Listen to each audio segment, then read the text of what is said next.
Yanga kwa sasa hivi wana kitu kinaitwa inner war. Unajua inner war?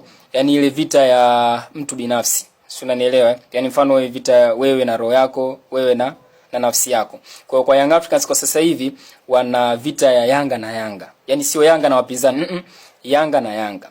Nilishawahi kukwambia hivi, kuwa namba moja sio tatizo, ila kulinda hiyo namba moja, hiyo ndio kazi kubwa sana. So kwa Young Africans tayari alishakuwa namba moja. Tayari alishaonekana kama timu tishio.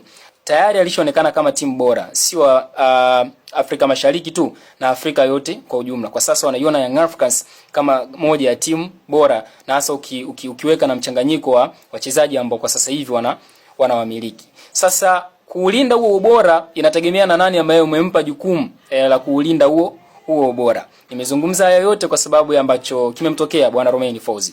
Romain Folz ni kocha mzuri sana, lakini katika ile kulinda ubora na kuifanya Yanga kuendelea kuwa tishio, yeye amelinda ubora wa Yanga, lakini kwenye kuifanya Yanga kuendelea kuwa tishio, hapo ndiko ambako imeshindikana kwa bwana Romain Folz. Kwa maana ya Yanga inapata matokeo mazuri, yes, lakini Yanga haichezi vizuri kama ambavyo watu walikuwa wameshazoea huko nyuma. Kwa hiyo viongozi wanabaki ya kwamba yes, tumepata matokeo mazuri, lakini hii ya kuendelea kucheza vizuri kama hivi, na ukiangalia kuna game ngumu ziko mbele yetu, unagundua ya kwamba huenda tukaja tukapata aibu mbele. Ile status pamoja na standards ambayo tulikuwa tumeshaiweka ikaweza kupotea ndani hata ya siku moja tu, right? Kwa hiyo inabaki sasa tutafanya nini? Ni kutafuta mtu ambaye anaweza kuendelea kutufanya kuwa bora, lakini ataendelea kutufanya kuendelea kuwa tishio. Si unanielewa vizuri? Kwa hiyo hicho ndicho ambacho kinaendelea kwa Young Africans. So hata wewe nafikiri ushawahi kukua kwenye scenario kama hiyo ya kimaisha.